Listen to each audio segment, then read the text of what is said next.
Dragon फल नेपालमा भित्रिएको त्यति लामो समय भएको छैन, तर यसको लोकप्रियता भने छोटो समयमै चुलिएको छ। यो फल देख्दामा जति आकर्षक हुन्छ त्यतिकै स्वादिष्ट पनि। यसबाट प्राप्त हुने फाइदाले महँगो मूल्यलाई बिर्साइदिन्छ। कस्तो हो ड्र्यागन फल? दक्षिण अमेरिकाको मेक्सिकोबाट उत्पत्ति भएको यो सिउँडी प्रजातिमा पर्छ। यसको वैज्ञानिक नाम हाइलोसेरुस अन्डटुस हो। यसलाई पितया, मुन लभर्स, रातकी रानी, रातकी घन्टी, क्यान्डेरेला लगायतको नामले पनि चिन्ने गरिन्छ। खेती गरेका 2 वर्षमा यो फल सुरु हुन्छ फल्न। यो फल नेपाली बजारमा करिब 1000 मूल्य औसतमा बिक्ने गरेको छ, तर माग अनुसार यसको आपूर्ति भने हुन सकेको छैन। ड्र्यागन फलको खेती गर्न त्यति गाह्रो छैन। तराईदेखि उच्च पहाडी भेगमा पनि यसको खेती सजिलै गर्न सकिन्छ। समुद्री सतहदेखि करिब 3000 मिटरसम्मको उचाइमा ड्र्यागन उत्पादन सम्भव छ। सुक्खा ठाउँबाट पनि यसको फल प्राप्त गर्न सकिन्छ।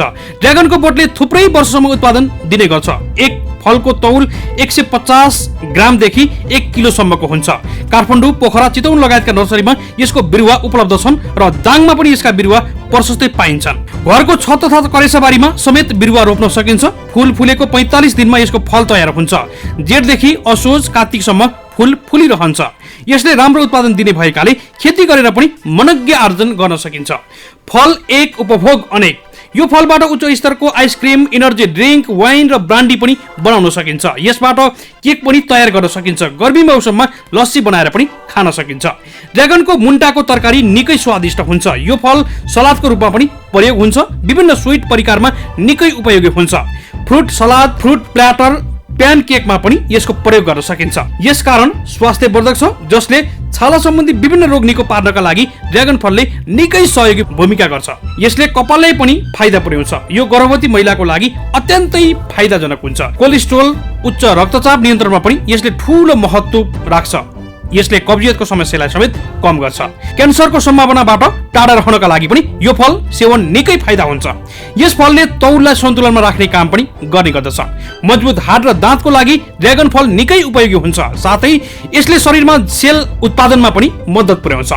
बढ्दो उमेरका बालबालिकाका लागि यो फल निकै उपयोगी हुन्छ। यसले शारीरिक तथा मानसिक विकासमा महत्त्वपूर्ण टेवा पुर्याउँछ। आँखाको दृष्टिका लागि पनि यो फल निकै उपयोगी छ। अब लागौँ पूर्व पर्यटन मन्त्री तथा स्वास्थ्य मन्त्री लोकेन्द्र विष्टको ड्र्यागन फलको खेतीतर्फ।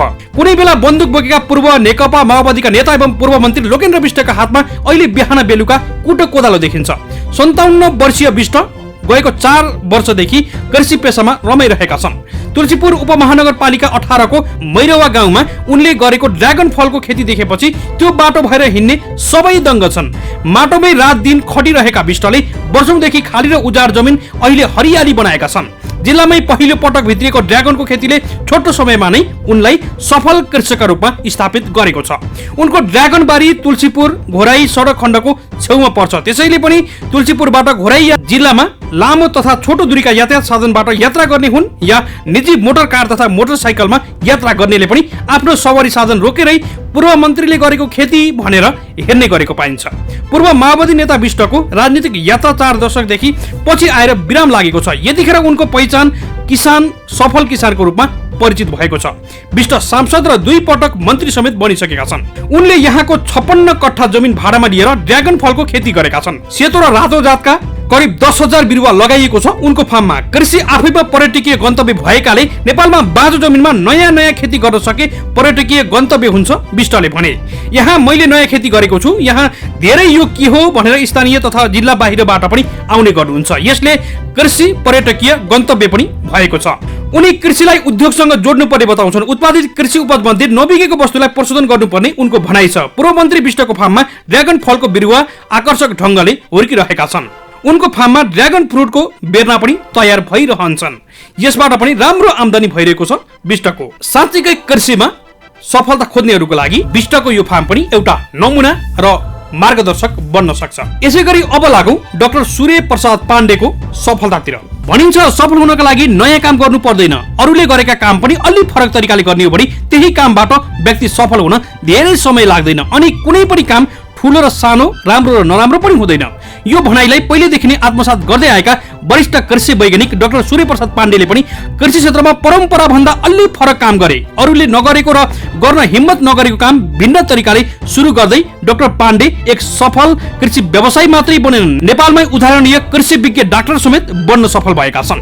नयाँ काम नयाँ तरिकाले गर्नु पाण्डेको विशेषता जस्तै बनेको छ। त्यही कारण सफल बनेका हुन् डाक्टर सूर्य प्रसाद पाण्डे। 10 कक्षासम्मको अध्ययन गाउँमै गरेका पाण्डेले भारतबाट कृषिमा बीएससी एग्रिकल्चर, एमएससी एग्रिकल्चर र बेलायतबाट कृषि माटोमा विद्या बारिदी पनि गरेका छन्। 33 वर्षीय सरकारी सेवाको अनुभव सँगालेका डाक्टर पाण्डे त्यही अनुभव अहिले कृषि क्षेत्रको विकास र विस्तारमा सदुपयोग गरिरहेका छन्।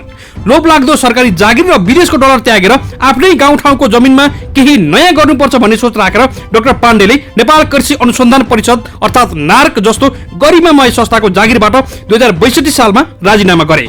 उनको भिजन स्पष्ट थियो। राजीनामा गरेपछि उनी धेरै अल्मलिएनन्, न त उनलाई तेस्रो देशका कृषि केन्द्रहरूका आकर्षक जागिरले नै तान्न सक्यो।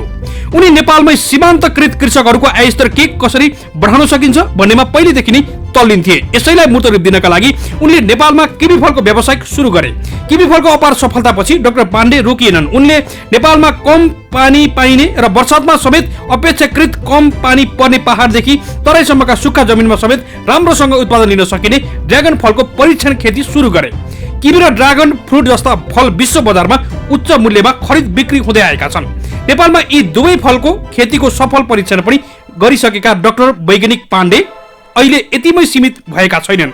उमेरले 7 दशक पार गरिसकेका डाक्टर पाण्डे अहिले नेपालमा गरिब र सीमान्तकृत अत्यन्तै थोरै कमसल जग्गा जमिन भएका किसानले कुन खेती कसरी गर्दा र बढी अर्थोपार्जन गर्न सकिन्छ भन्ने विषयको खोजीमा समेत लागेका छन्। डाक्टर पाण्डेको यो सफलतालाई हाम्रो पनि शुभकामना। असीम सापकोटाको रिपोर्ट।